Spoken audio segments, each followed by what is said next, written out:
Ayan mga lods, oh. Ito yung valve seal, papalitan muna ng valve seal. Tapos piston ring na Makoto muna. Sinukat, okay naman. Pinakita na sa mo. Okay. Hindi lang ako boss. Ano ba yun?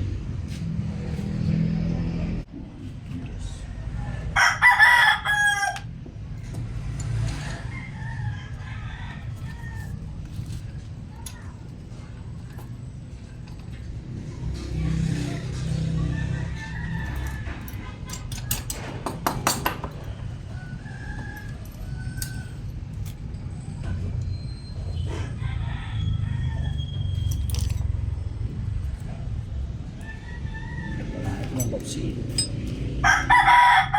O ito guys, oh, bali papalitan natin ng valve seal. Yan ang valve seal nakabit na.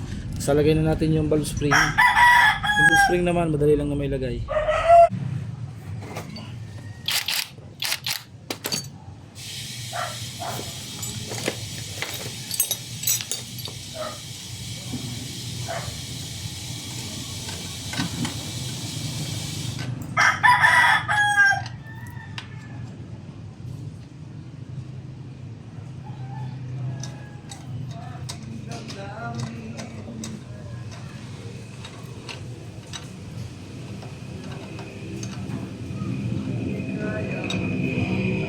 Kaya kahit di ka tumingin dito, basta nakatap din center ang piston, naka-timing yan, diretso na yan.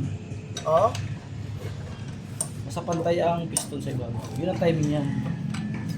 Kahit di ka sumilot dyan, yun na yun. Nakapantay ang piston dito eh. Sa ibabaw. Yun ang palatandaan dyan. Eh, paano dyan sa cams? Nakagayo ng kamlog. Stable lang yung ano. Nakasagad. Hindi, stable lang to. Yun o, stable lang. Yung nagalaw. Nagagalaw dapat. Oo, pagka hindi nagalaw, edi balagbag yung cams mo. Ikot mo lang. Mali yung pasok Kasi mo. ako nagagalaw. Baka kasi paglagay ko nitong yung gear na Hindi, yan. stable lang yung cams na to mo. Dapat yung Yan, nagalaw. ganyan lang. Nagalaw lang. Bakit kayo? Hoy! Kaya kayo. Gagawin ito yung nagkakaligatan. Kapag ginasa, ano limit?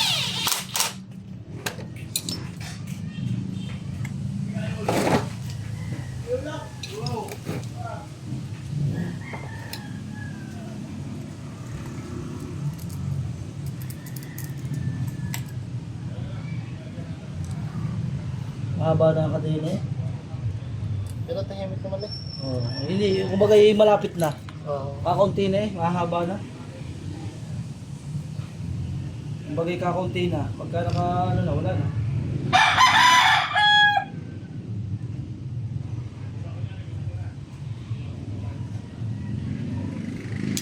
Kailangan magaling kayo isang isang ko.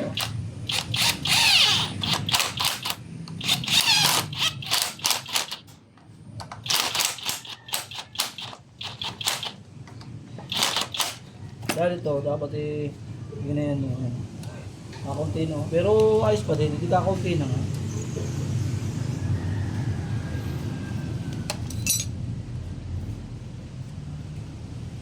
Ayan. Ganda ng adjustment. Ganda naman yung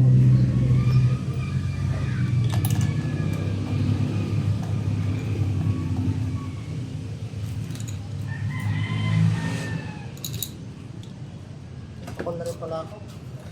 Ano pala? Diyan nga pala binap ng langis. Yung madadali ah. Okay, so natin. Panda rin natin. Baka nakuha sa piston ring at valve seal.